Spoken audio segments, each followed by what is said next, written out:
My wife of 12 years asked for an open marriage, and it ended up opening the door to divorce court instead. I'm wondering if I have jumped the gun or have been reasonable here. We have been married for 12 years now. Things have always been great without any particular up or down. While life has always been a kind, sweet woman, and up until this, I thought the world of her. And then she went and broached the talk about open marriage. What if we consider opening up the marriage? Because all her friends did it, and it's 2024. I didn't get angry or anything like that. I just listened and offered my counters. I asked her for friends or influencing her into this. She said no. I asked if she already had someone in mind. She said no. I asked her to give me some time to think about it, and she agreed, stating we don't have to do it if I'm not up for it.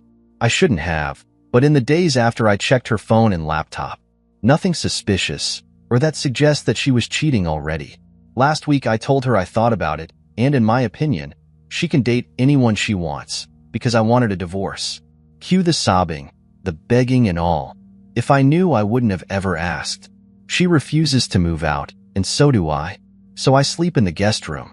She's taken sick from work, and every time I'm home, she keeps begging to talk and go back to the bedroom with her.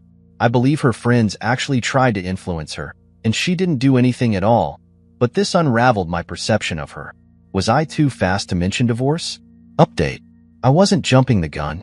She was cheating, emotionally, and planning to do so physically. I checked her phone and computer, found nothing, but she came forward with a second phone I had no idea she even had. She thought I already knew. That's why she came out with it. Just as I was starting to regret my decision, her friends sweet-talked her into it. Apparently those open marriages are just their affairs. She thought it'd help that her conscience, if I went on with the open marriage. The things I saw are stomach-churning. She begs to be given a second chance, and a part of me is foolishly considering to give it to her. But it's not the right thing to do. I don't want to leave her, but I have to for my dignity, pride, and self-respect. That I love her has become irrelevant. Second cheating story. Feeling surprisingly better, despite pretty fresh wounds. Most of the posts on this sub are, understandably and rightfully, tragic stories. Mine is one of them, though I've noticed a shift in my mood this last week or so, and I wanted to share in case anyone else is also in the thick of it and feeling lost. Post history explains some background, but basically I thought I was in an incredibly secure, safe, loving marriage just 2 months ago, 5 years married. Husband turned on me out of nowhere and says he isn't happy for a while despite never acting like it or confronting me. Spent the next 6 weeks effectively phasing me out and increasing activity with a fair partner, which I knew about all along, but he thought he was hiding it. It's been almost 3 weeks since he asked for the separation, which prompted me to confront him on cheating. It's been a little less than 3 weeks since he's last lived in the house with me normally, and it's been almost 2 weeks since I've last seen him. I'm in the house and he's in a short-term corporate apartment type place. I could barely eat for the whole month of November, but a week ago my appetite is genuinely back.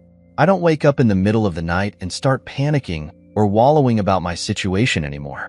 The constant pit in my stomach seems much lighter in the last few days, and I haven't had a really good cry in a few days also. What changed? I've been leaning on my support system hard and putting myself out there. Last week I spent each night talking to a different friend on the phone for like 2 hours each. Went to a fitness class, made plans with newish friends for the first time this weekend, and made a completely new memory. I went to a holiday party with a family member where I knew literally no one, and it ended up being really fun. Lots of nice people and again, totally separate from my prior life. I'm a homebody and sometimes avoid socialization. I'm a text or not a talker, but moving out of my comfort zone in this way had been super therapeutic. My husband's fancy work holiday party was this weekend and I was worried I'd have super FOMO leading up to it and on the actual day. But by the time the day arrived, I was actually relieved I did not have to be trapped at a party with an emotional abuser putting on the nice guy front for his colleagues. I don't want to be at a party with someone who has told me he doesn't love me. I have plenty of people who love me. Ahead of time, I'm muted at Instagram posts and stories from those I follow who would be at this party. Out of sight, out of mind. I am in individual counseling 2 times a week for now, and I listen to Leave a Cheater Gain a Life. I think Chump Lady's book is a big reason why I've started to see things in a different light now. The feelings of sadness, attachment, and longing for my husband have turned to ones of pity and disgust. Cheaters are repulsive. Cheaters are narcissists. Cheaters are selfish. They are not spouse material. I just need to see it for what it is now. Starting to tell my story to my friends and family has helped tremendously. At first, I was worried about judgment or damaging my husband's reputation in case of reconciliation, but my personal healing and well-being is far more important than my husband's reputation, which he has now damaged, not me. Don't be afraid to talk about your story. People have been so supportive. I've avoided seeing him, and I respond to the logistical texts he sends from time to time, and I never initiate first contact. Minimal contact arrangement. I know I am far from recovered. This journey is not linear. More tears and meltdowns will come at some point, but a few weeks ago, I literally couldn't see myself coming out of the extreme, debilitating spiral I was in. To all the betrayed people out there struggling, we got this. A bit to add, he asked for a separation but specifically said he was undecided about divorce. Whatever that means, I don't feel pressure to make any moves right away because I need to prioritize my health and well-being first. I have a lawyer in mind if I need one. Last cheating story. A few weeks ago, my girlfriend's friend and her friend's boyfriend invited us to her family's cabin in the Northwoods. We were having a great time drinking and playing games. At one point, we decided to get naked and get in the hot tub. It was fun, but after about 10 minutes, the heat wasn't too killers started to get to me. I left to go to the bathroom. I got sick and went to lay down for a minute, but it must have passed out. I woke up a couple of hours later when my girlfriend came to bed. She was just wearing a towel and dropped that before climbing in bed. I called it up with her and started rubbing her, but she grabbed my hand and pulled it away, then went to the bathroom.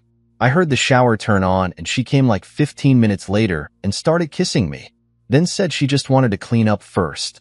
She gave me a BJ but didn't want to have sex. Am I just being paranoid, or did something happen while I was passed out? Update. I did confront her and took some advice from the comments. I told her I talked to the other guy, and he already told me everything, but I wanted to hear from her. So she told me everything basically. Her friend and the boyfriend started fooling around in the hot tub, and eventually, my girlfriend ended up joining and they had a threesome. Not too surprised considering how I left them. I never intended to be away that long, but doesn't excuse anything. After she told me all the details, I told her we were done and left. She's been texting, apologizing, but too little too late.